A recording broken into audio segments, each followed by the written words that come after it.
Halo teman-teman, kembali lagi bersama kami dari tim support Inspirasi Biz.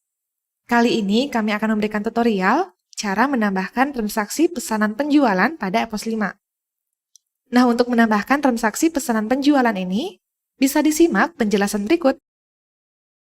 Baik, untuk membuat transaksi pesanan penjualan, kalian bisa masuk ke menu penjualan, lalu pilih pesanan penjualan. Nah, pesanan penjualan ini berfungsi untuk mencatat aktivitas pemesanan, penjualan item atau barang kepada pelanggan. Dan sebelumnya ada beberapa hal yang harus kalian ketahui, yaitu yang pertama, pesanan penjualan tidak akan mengurangi stok pada master data item ataupun kartu stok. Yang kedua, pesanan penjualan ini hanya bisa diproses pada modul daftar penjualan saja, di mana umumnya modul daftar penjualan ini digunakan untuk penjualan back office yang menggunakan faktur besar. Dan yang ketiga, pesanan penjualan bersifat opsional, di mana apabila nantinya proses penjualan tidak melalui sistem pesanan atau SO, maka proses pesanan penjualan ini bisa dilewatkan dan langsung masuk ke proses daftar penjualan. Jadi, tidak diwajibkan untuk membuat transaksi pesanan penjualan atau nanti bisa disesuaikan dengan kebutuhan masing-masing. Selanjutnya, di sini kami akan simulasikan dengan membuat satu transaksi pesanan penjualan. Kita bisa klik tombol tambah ini untuk membuat transaksi pesanan penjualan. Nah, untuk yang pertama, di sini ada no transaksi dengan nilai auto seperti ini, yang dimana untuk nomor auto ini akan terisi otomatis oleh sistem ketika kita melakukan penyimpanan transaksi. Jadi, untuk nomor transaksi ini bisa kita lewati saja. Lalu di sini ada jenis, di mana untuk jenis ini hanya sebagai tanda bahwa transaksi ini termasuk jenis penjualan. Kemudian di sini ada tanggal, di mana tanggal ini akan mengikuti tanggal pada komputer kalian masing-masing. Jadi, jika tanggalnya belum sesuai, maka kalian bisa atur kembali tanggal pada komputer yang kalian gunakan, atau kalian bisa mengubahnya secara manual di sini. Kemudian di sini ada pilihan keluar dari. Nah, pilihan ini digunakan untuk menentukan nanti saat proses penjualan, stok item akan keluar dari dep atau gudang apa. Dan saat ditarik pada modul daftar penjualan, kalian harus sesuaikan dep atau gudang pada modul daftar penjualan tersebut agar sistem menampilkan pesanan penjualan yang kalian buat ini. Dan secara otomatis, dep atau gudang ini akan terisi dep atau gudang sesuai login user. Seperti contoh, di sini kami menggunakan user yang login pada dep atau gudang dengan lokasi UTM. Lalu di sini ada pelanggan. Untuk pelanggan ini, kalian harus isi dan disesuaikan dengan pelanggan yang melakukan pesanan ini. Jadi, kalian bisa pilih sesuai dengan kebutuhan masing-masing. Kemudian, di sini terdapat sales.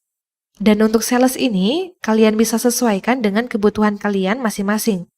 Jika ingin menggunakan sales, maka pilih sales yang sesuai. Namun, jika tidak menggunakan sales, bisa dikosongkan saja. Dan untuk simulasi ini, data sales akan kami kosongkan saja. Selanjutnya, kalian bisa inputkan item yang dipesan oleh pelanggan kalian. Dan di sini, kami akan inputkan satu buah item terlebih dahulu.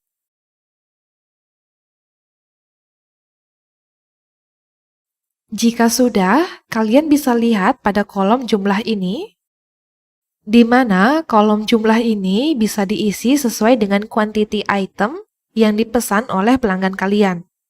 Dan juga diperhatikan kembali untuk satuannya, apakah sudah sesuai atau belum. Kemudian, kalian juga bisa mengubah harga jualnya secara fleksibel.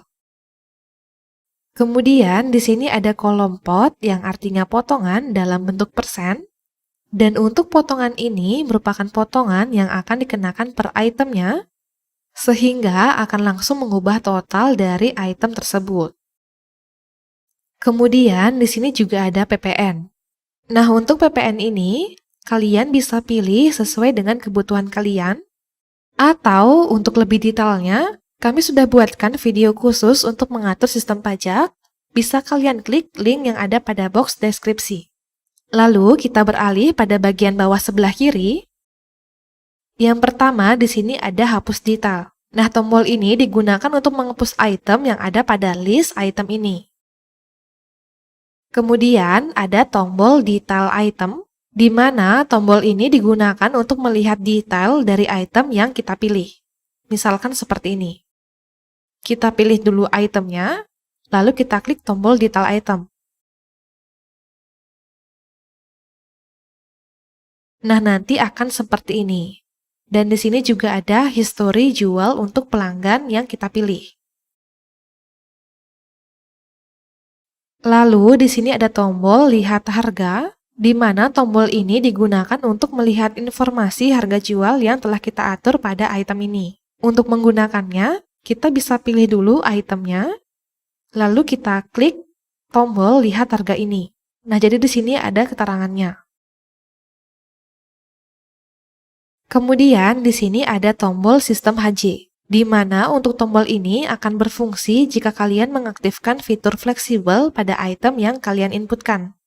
Dan untuk mengaktifkan fitur fleksibel harga jual pada item ini, kalian bisa klik link yang ada pada box deskripsi. Lalu di sini ada tanggal kirim. Nah, tanggal kirim ini hanya digunakan untuk mencatat tanggal kirim dari pesanan ini.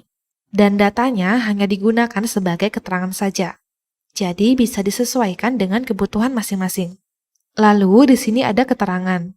Untuk keterangan ini, kalian bisa gunakan untuk mencatat data-data penting yang sekiranya kalian butuhkan sebagai catatan. Jadi, keterangan ini bisa disesuaikan dengan kebutuhan masing-masing. Kemudian kita beralih pada bagian bawah sebelah kanan. Di sini ada subtotal item, subtotal terima, subtotal, total akhir, dan kekurangan. Nah, untuk nilai tersebut kita tidak bisa menginputkannya karena itu akan diisi oleh sistem sebagai perhitungan. Lalu di sini ada potongan. Nah, potongan ini merupakan potongan per faktur atau potongan nota, di mana potongan nota ini bisa kalian berikan dalam bentuk persen pada bagian kolom pertama di sebelah kiri ini, atau kalian bisa berikan potongan dalam bentuk nominal pada kolom sebelah kanan ini. Dan perhitungan potongan nota ini akan mengurangi subtotal sehingga total akhir yang akan berubah. Kemudian jika terdapat DP pada transaksi pesanan penjualan ini, kalian bisa berikan nilainya pada kolom titip atau DP ini. Lalu jika transaksi pesanan penjualan ini terdapat biaya lain, kalian bisa berikan nilainya pada kolom ini. Dan di sini kalian bisa menyeting biaya lain ini dengan klik tombol yang ada di sini. Lalu di sini kalian bisa pilih biaya ini akan ditambah dengan total atau tidak ditambah dengan total. Nah, jika semua data yang diperlukan sudah sesuai, kita bisa menyimpan transaksi pesanan penjualan ini.